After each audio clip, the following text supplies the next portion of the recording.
Bismillahirrahmanirrahim. Assalamualaikum warahmatullahi wabarakatuh. Salam sejahtera dan selamat malam bagi peserta bootcamp Indonesia Bootcamp. Saya senang sekali bisa hadir hari ini diundang oleh Mas Frans dan teman-teman. Mas Keke mana? Oh siap. Keke kemarin kayaknya udah lama nggak ketemu ya? 17 jam, 18 jam gitu. Ya hari ini betul-betul ini di dalam hidup tuh ada yang pertama selalu. Dan ini yang pertama kali saya duduk sama-sama teman-teman di bootcamp. Terima kasih sudah memilih hotel ini karena saya kenal baik dengan yang punya hotel ini.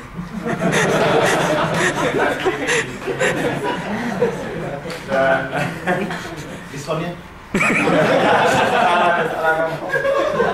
satu kamar gratis. Ini juga kecelakaan di hotel ini. Mungkin nanti kita cerita di lain waktu chatting. Hari ini saya diminta bicara mengenai vision dan mengenai bagaimana caranya kita realize vision itu.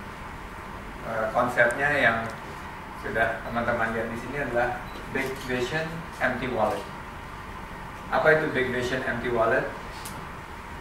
Big vision, ya ini saya terinspirasi ada satu website dari salah satu artis Bollywood yang selalu punya ide besar, punya ide yang cemerlang tapi kantongnya kosong. Dan kita banyak sekali entrepreneur-entrepreneur di Indonesia yang idenya cemerlang, idenya gemilang, idenya besar, tapi nggak punya uang. Dan akhirnya banyak orang yang berada di posisi ini. Ini suatu ironi, ini suatu kenyataan pahit, tapi ini adalah fact and reality of life. Bahwa kadang-kadang ide doesn't bring you the glory, ide tidak akan memberi wealth atau kekayaan, tapi tentunya banyak kiat-kiat lain. Nah ini konsep yang saya coba bawa hari ini. Gimana jadi orang kaya? Tadi Frans nakal sekali. Saya ini ada asrofnya apa? Saya harus pakai telepati atau ada klik? Nah, gimana? Biasanya di tombol yang mana ini? Tarik ini. Tarik jenggotnya kali. Gimana jadi orang kaya? Ya ini banyak pertanyaan yang saya kadang-kadang setiap kali hadir di ini di bootcamp pertama kali, tapi kalau hadir di seminar wirausaha atau sharing, mentoring itu selalu pertanyaannya hampir 9 dari 10 orang yang saya temui, terutama dari kaum muda, gimana sih caranya jadi orang kaya dan gimana jadi orang super kaya? Bagaimana, how to get there gitu. How an average Joe can be a billionaire Joe. How Mr. Usual Frans become a billionaire Frans yang seperti sekarang. How Mr. Dukun Keke bisa menjadi billionaire Mr. Keke yang seperti sekarang. Nah ini saya akan sedikit share suatu pemikiran saya, bermulai dari kegalauan-kegalauan dan kekhawatiran yang saya hadapi di masa saya menjadi profesional, krisis, PHK, sampai menjadi pengusaha. Jadi ini suatu konsep, dan this is not the gospel. Ini bukan Bible, ini bukan kitab suci, tapi ini adalah reflection daripada pemikiran-pemikiran saya. Nah kalau kita lihat, tarik jenggot. Nah, yang penting itu bukan menjadi orang kaya. Sebetulnya tadi saya masuk, saya agak malu-malu sedikit waktu Mas Frans menyebutkan distinctions yang banyak orang sering melakukan suatu linkage atau suatu, kalau bicara deskripsi Sandi Uno selalu ditranslasikan sebagai seorang pengusaha sukses dengan peringkat dan kekayaan. Tapi sebetulnya yang lebih penting itu adalah apa kontribusi kita kepada sesuatu yang kita stand for, sesuatu yang kita betul-betul perjuangkan. Gitu. Apa yang kontribusi yang ingin kita berikan kepada orang banyak, kepada society, kepada dunia, kepada orang sekeliling kita. Manfaat apa yang ingin kita tinggalkan, legacy apa yang kita ingin tinggalkan. Karena pada suatu saat jumlah peringkat itu atau jumlah kekayaan yang ada di bank yang nggak pernah kita hitung juga, atau jumlah saham yang net worth-nya yang kita nggak pernah hitung akhir tahun seperti apa, itu nggak akan begitu memotivasi kita lagi. Tapi yang akan mendrive kita adalah impact yang kita mau tinggalkan, atau legacy yang kita mau tinggalkan, atau contributions yang kita akan berikan kepada komunitas di sekitar kita. Contohnya Soichiro Honda. Apa legacy-nya dia? Apa dreams-nya dia? Atau vision-nya dia?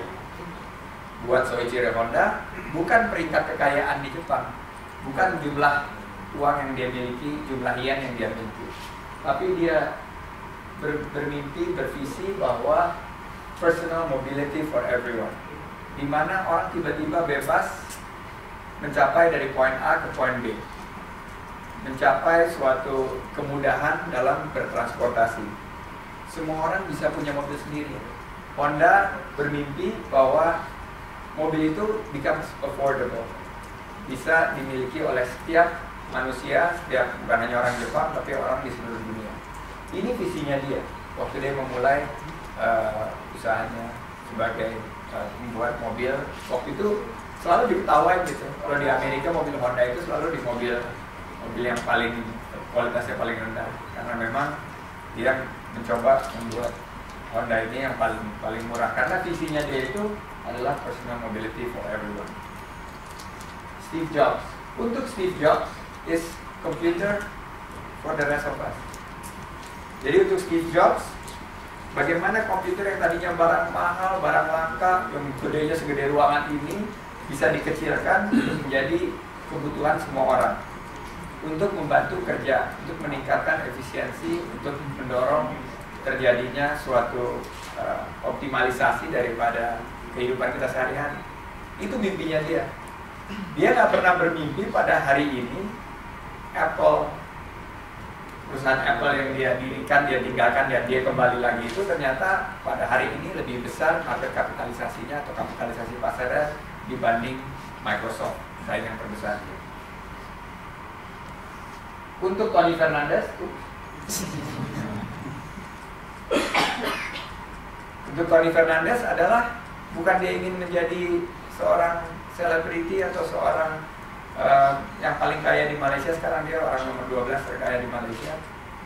Tapi mimpi dia adalah bagaimana membuat traveling atau air travel becomes affordable to all Malaysians. Dulu kalau kita pergi ke Kuala Lumpur, dari Kuala Lumpur ke Singapura itu kalau naik pesawat bisa $300-400. Dengan konsep yang dia kenalkan, Air Asia, dia tidak memikirkan vision lain, tapi vision bagaimana itu menjadi affordable. Tiba-tiba dari Kuala Lumpur ke Singapura sekarang bisa hanya $15 atau $15 Singapura, yang betul-betul nggak pernah dipikirkan sama orang. Itu visionnya dia. Ini dia.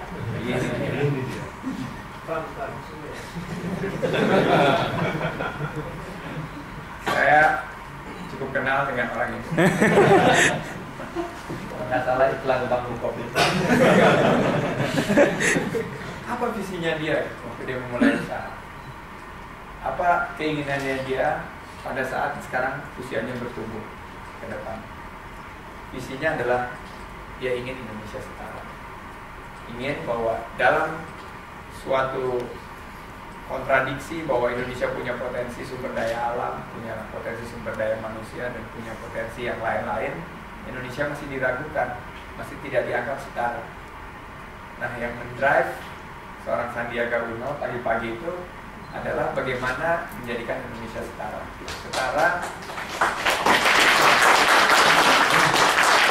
Setara antara realitas potensi dan setara terhadap sumber daya alam.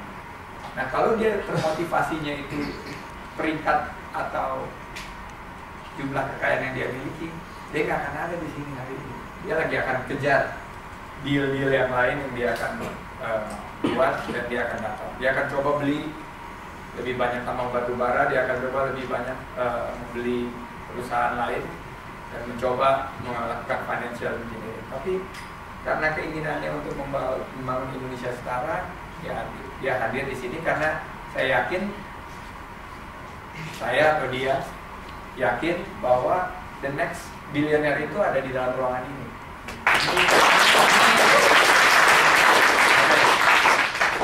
Nah, apa yang kita pelajari dari 4 contoh tadi, bahwa you chase the vision, not the money. Visinya dulu gitu. Tadi kan kita bicara mengenai big vision, empty wallet. Tapi kalau visionnya itu sudah terdefinisi dengan baik dan kita setia terhadap definisi itu, insya Allah uang yang akan menghampiri kita. Nah, bagaimana caranya kita memiliki vision itu, memiliki impian, kontribusi, impact kepada society, kepada orang lain, the money will follow. Uang yang akan mengejar-ngejar kita. Seperti nanti kita lihat di beberapa contoh-contoh yang nanti saya akan berikan. Kalau kita sudah berhasil mencapai pada satu posisi yang membuat vision, membuat dream, membuat impact kepada masyarakat, kontribusi dan lain-lain, nanti akan kita lihat impact-nya sehingga mereka menjadi seorang yang sudah tidak lagi mengejar empty wallet itu, tapi money will follow. Kedua adalah siapa yang ada di belakang kita. Who's got your back? Setiap orang yang sukses pasti ada orang di belakang yang menginspirasi dia. Setiap orang yang memiliki mimpi pasti mencari source of inspiration. Nah, itu kita mesti cari di dalam diri kita sendiri. Siapa yang menginspirasi kita? Siapa yang ada di belakang kita? Bisa istri kita, bisa pacar, bisa bekas bos kita, bisa juga pemimpin dunia. Nah, ini harus kita cari, soul searching. Siapa yang ada di belakang kita? Now, how to make a billionaire? Karena saya nggak ngomong mengenai menjadi jutawan di sini, tapi menjadi miliarder, menjadi billionaire. Gimana caranya menembus glass ceiling atau glass ceiling itu, rumah-rumah kaca yang membatasi kita bahwa kita hanya ada di posisi ini. Nah, how to become a billionaire? Example nomor 1, Steve Jobs. Sekali lagi karena saya bawa Steve Jobs dibuang ibunya, dia dirawat oleh keluarga yang kelas menengah ke bawah. Bapaknya tidak lulus SMA, ibunya tidak lulus kuliah. Bagaimana seorang anak dari keluarga biasa-biasa bisa menjadi salah satu orang yang paling berpengaruh di dunia? Mari kita lihat cerita yang mengawali kesuksesan daripada Steve Jobs. Ternyata ada 2 orang yang sangat-sangat berpengaruh dalam kehidupan Steve Jobs, David Packard dan Bill Hewlett. Saat mengerjakan pekerjaan rumah pada kelas 2 SMP, Steve Jobs membutuhkan sebuah chip dan hanya diproduksi oleh HP. Keesokan harinya Steve Jobs membawa chip yang dibutuhkan oleh kelompoknya. Teman-temannya pada bertanya, dari mana kau dapat chip ini? Jawab Steve, dari Bill Hewlett. Bagaimana caranya kontak Bill Hewlett? Dan kamu apa kenal atau tidak sama Bill Hewlett? Saya telepon dia. Bagaimana caranya tahu nomornya Bill Hewlett? Ada tuh di Yellow Pages. Simple answers, simple approach. Saya telepon dia, saya telepon Bill Hewlett, saya bicara 20 menit. Bukan hanya saya dapat chip itu, tapi saya mendapat tawaran summer job dari Hewlett and Packard, the first Silicon Valley billionaires, David Packard and Bill Hewlett. Jadi ini adalah bukti suatu ide yang sangat simpel bahwa kita bisa menembus batas kalau kita mau. Bagaimana kita mencoba mengkontak orang-orang yang sebetulnya selama ini serasa tidak approachable. Ternyata gampang, buka Yellow Pages, dapat nomornya, atau sekarang ada internet, cari nomornya, hubungin email mereka, impress mereka, tiba-tiba mendapat waktu 20 menit dan akhirnya bukan hanya mendapat chip tersebut, tapi juga bisa mendapatkan sama job. Berikutnya Atari. Ini mungkin you guys are growing old, nggak ada yang kenal Atari kan? Ada yang kenal Atari? Saya dulu waktu main video game itu, video gamenya Atari, tapi sempat hilang. Pada saat umur 17 tahun, si Steve Jobs ini datang ke kantor Atari dan mengemis pekerjaan, nggak dikasih. Dia tunggu di depan kantornya berhari-hari sampai satpamnya menyerah dan pergi menemui Nolan Bushnell, seorang bilioner yang menggawangi Atari. Dia berkata, "Bos, ini ada anak kecil mau minta kerja di depan." Bushnell bilang, "Suruh dia masuk." Akhirnya dia masuk. Bushnell tanya kepada Steve, "Mau apa kau?" "Saya mau kerja." "Bisa apa kau?" "Saya tidak bisa apa-apa." Keluar tau. Tapi dia nggak bilang, "Saya tidak bisa apa-apa, tapi saya mau kerja." Kata-kata kuncinya adalah mau, saya mau kerja. Akhirnya Steve Jobs menjadi personal assistant, asisten pribadi dari Nolan Bushnell, dan kemanapun Bushnell pergi dia bawain tasnya Bushnell dan dia belajar dan mulai suatu hubungan yang sangat-sangat intim dengan Nolan Bushnell. Nah, jadi kalau kita lihat, Apple punya dua ayah angkat.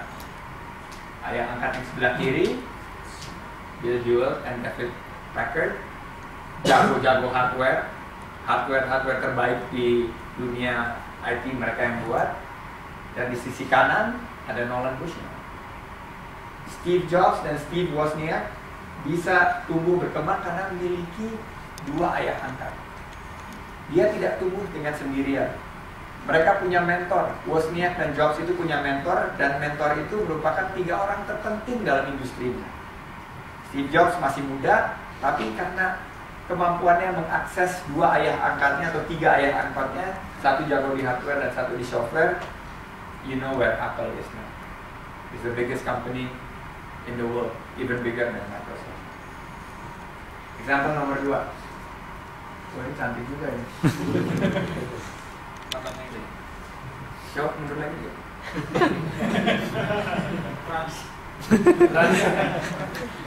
Cocok ini.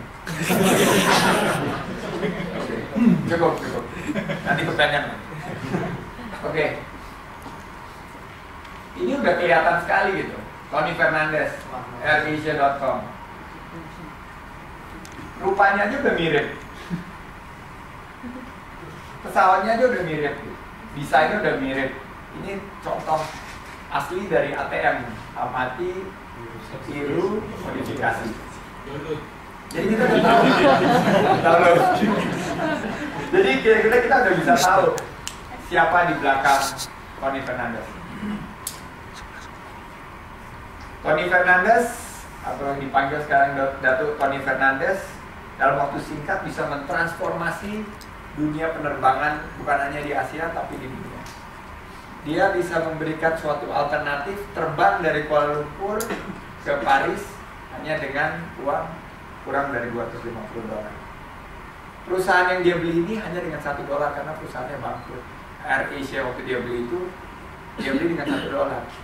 Dia poles, dia cantik, dia lobby pemerintah, dia mendapat terminal baru, terminal low cost di KLIA, dan akhirnya dia bisa menjadikan ini menjadi suatu fenomena yang sekarang semua orang mengeringkan dahi, bahwa seorang Tony Fernandes dalam waktu yang relatif singkat bisa naik ke anak tangga yang begitu tinggi, relatif dengan sedikit sekali ide yang grand atau apa, tapi vision yang jelas dan eksekusi yang baik. Nah, kalau kita lihat siapa orang di balik Tony Fernandes, ada yang bisa jawab? Richard Branson. Dia pernah kerja untuk Sir Richard Branson di Warner Music dan berada di industri musik yang sama. Industri yang sama yaitu musik. Dan dia mendapat inspirasi ayah angkat dari Richard Branson. Sekali lagi membuktikan bahwa setiap ada orang yang sukses, pasti ada yang menginspirasi dia, pasti ada yang menjadi ayah angkat. Nah ini IBC adalah Indonesian Bootcamp. Contoh ketiga saya ini bukan hanya menginspirasi kami-kami di Kadin, tapi terlebih dia menginspirasi saya. Dalam 6 bulan terakhir saya kenal, saya sekarang mulai ikuti, saya minta tim saya research dia dan saya ingin tahu apa rahasia sukses dia.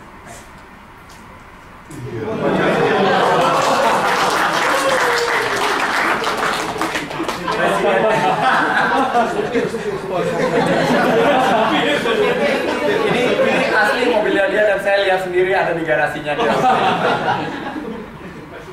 Ini mobilnya dia atau mobilnya si Pipin ya? Ya, tapi nggak apa-apa lah, ini mobilnya dia. Dan ini adalah presiden furniture.com. Silakan berdiri, Mas Ponco.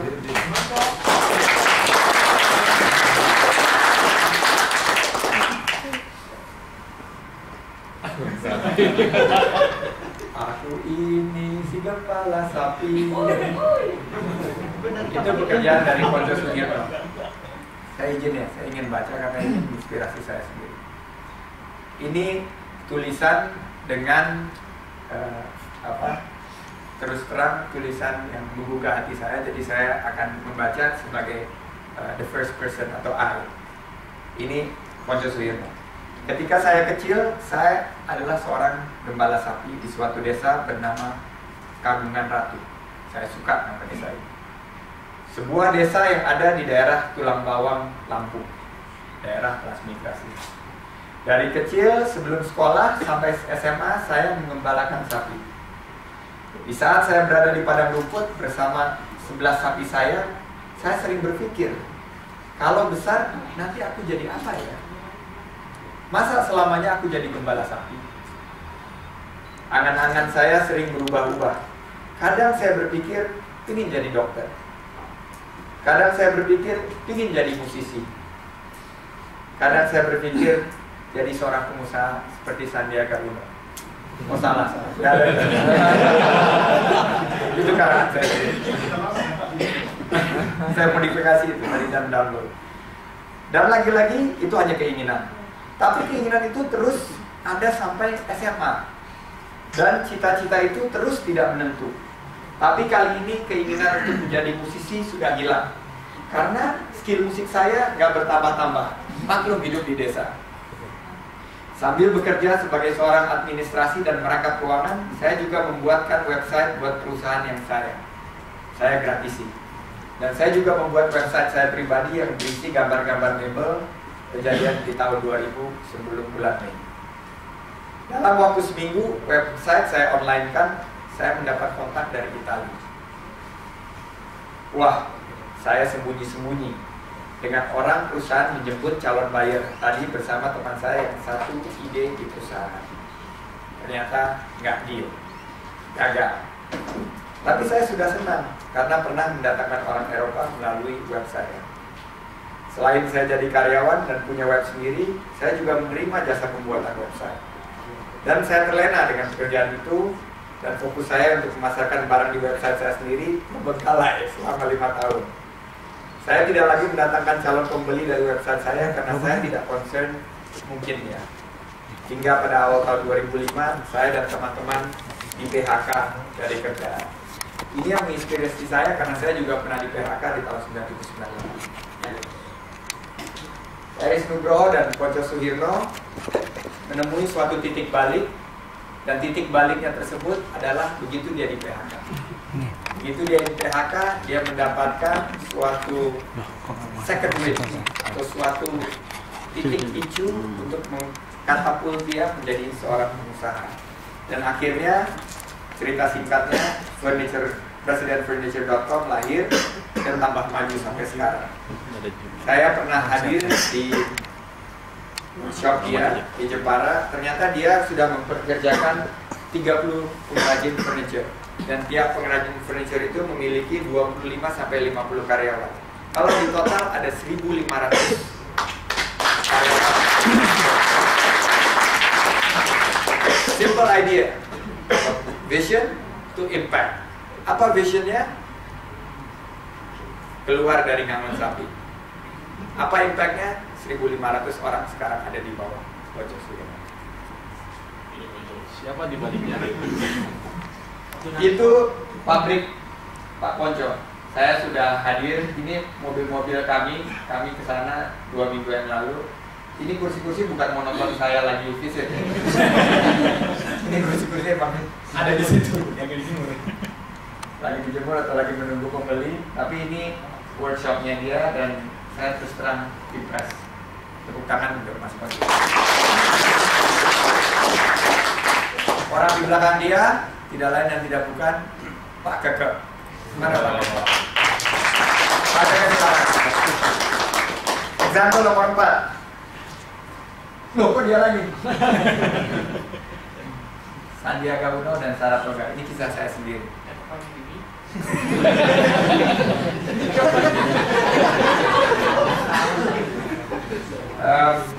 Saya di PHK juga, sama seperti Pak Ponco. Di PHK tahun 97, 98 waktu krisis. Saya waktu itu tidak memiliki pilihan banyak. Akhirnya mendirikan usaha dengan kawan sahabat saya dari SMA, Pak Rosan. Dan singkat cerita, kita memulai usaha karena pada waktu itu kalau saya mengajukan lamaran kepada 10 perusahaan, yang nolak itu ada 15 perusahaan. Saking gawatnya keadaan. Jadi ada perusahaan yang belum dilamar aja udah menolak duluan. Nah, ini merupakan titik nadir dan titik balik daripada kehidupan saya. Dan saya rasa kalau kita trace back ke belakang, ya memang ini merupakan second win atau momentum yang dimiliki sama oleh saudara saya Pak Ponco Sudirman.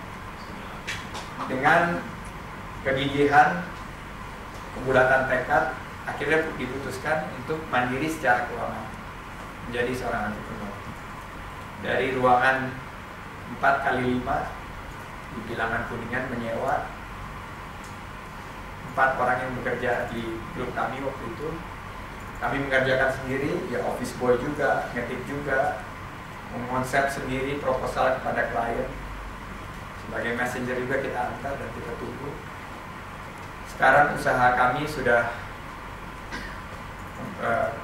alhamdulillah dalam 12 tahun terakhir sudah bisa bertumbuh dan berkembang. Dan grup kami sekarang bukan hanya 4 orang, tapi sudah ada 20.000 karyawan yang dipegang. Nah, ini mungkin kisahnya nggak setragis Ponco dari ngangon sapi ke Presiden Virgil Telkom. Tapi yang saya ingin ceritakan adalah ada benang merah di mana vision membawa impact. Dan pada satu saat kita ada di posisi tersebut, kita tidak boleh lengah. Karena kalau kita lengah, kita akan kehilangan kesempatan tersebut. Your chance can only happen once. Kalau kita kehilangan chance itu, it will never come back.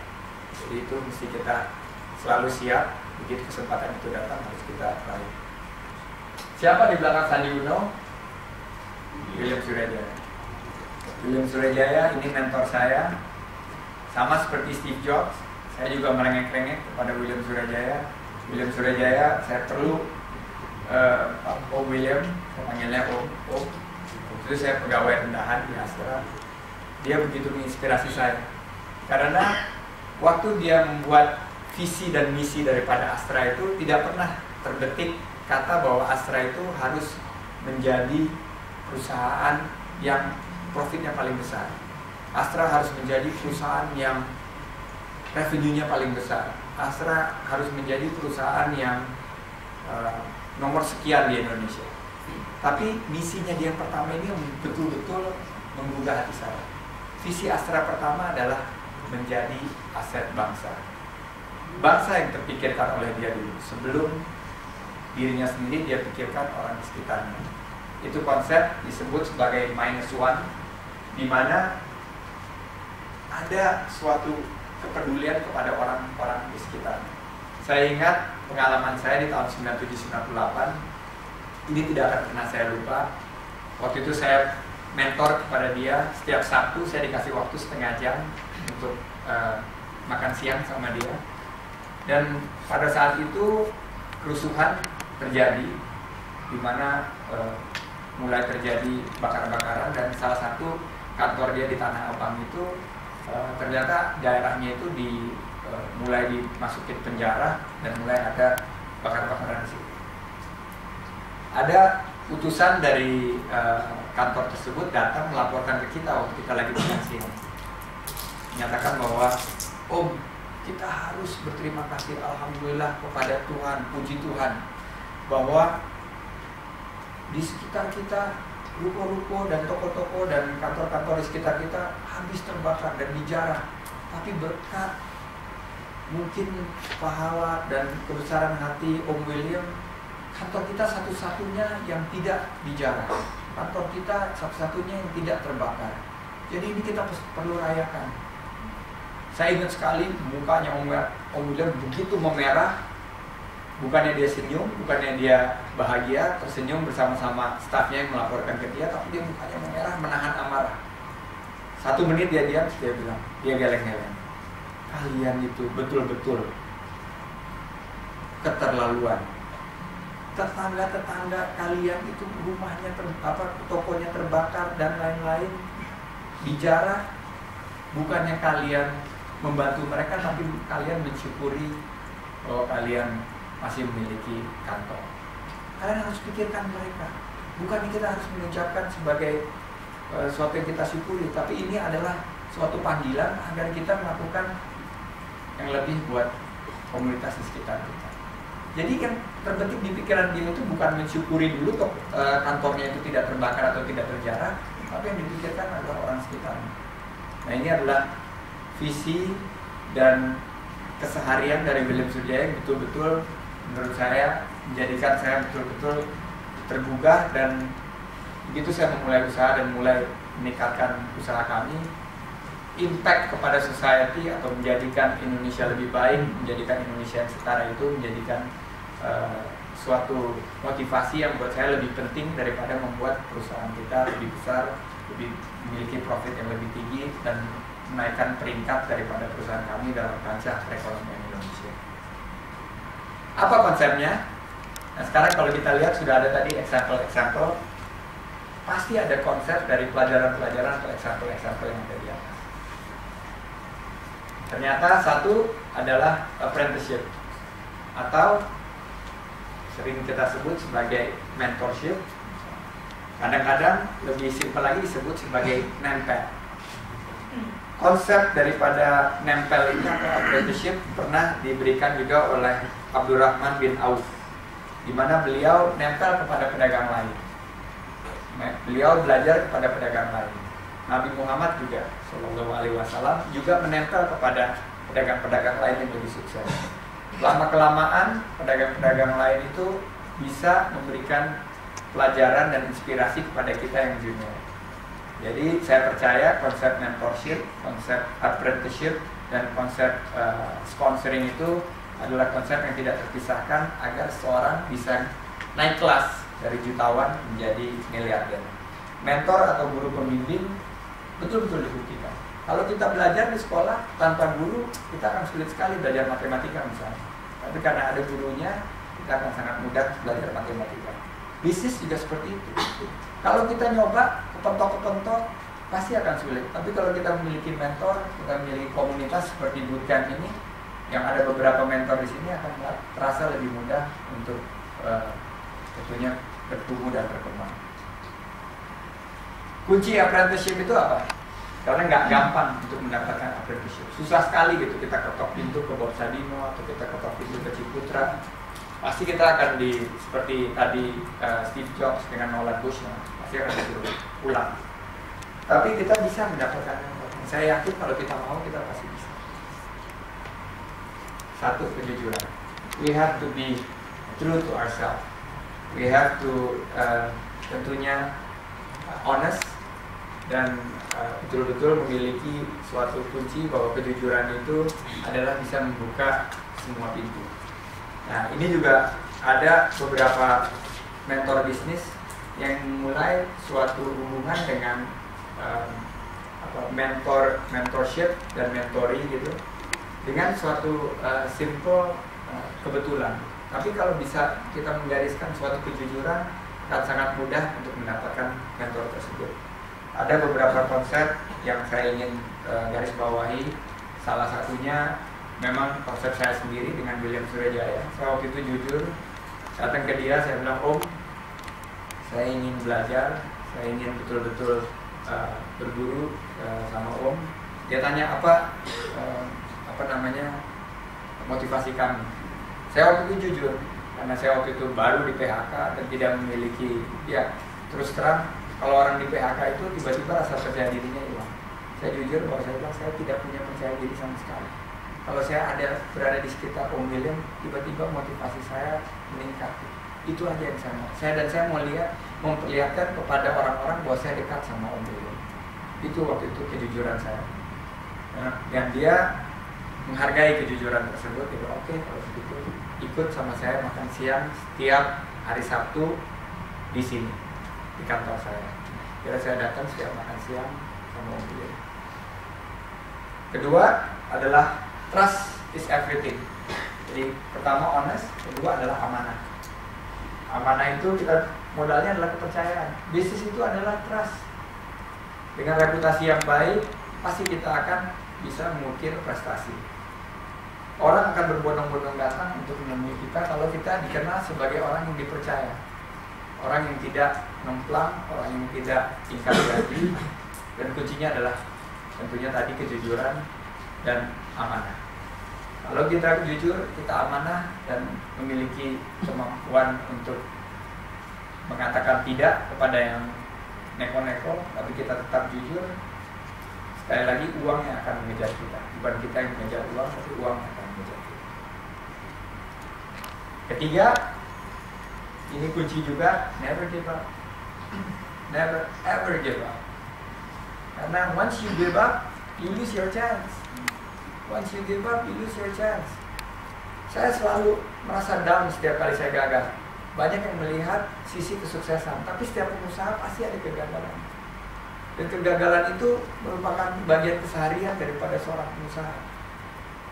Nah, kalau ada kegagalan, saya selalu ingat cerita yang terus berulang kali saya utarakan dan saya baca berulang-ulang kali juga. Cerita daripada Colonel Sanders. Colonel Sanders itu menjadi pengusaha setelah dia pensiun menjadi militer. Dia mencoba resep Kentucky Fried Chicken itu sampai lebih dari 1000 kali.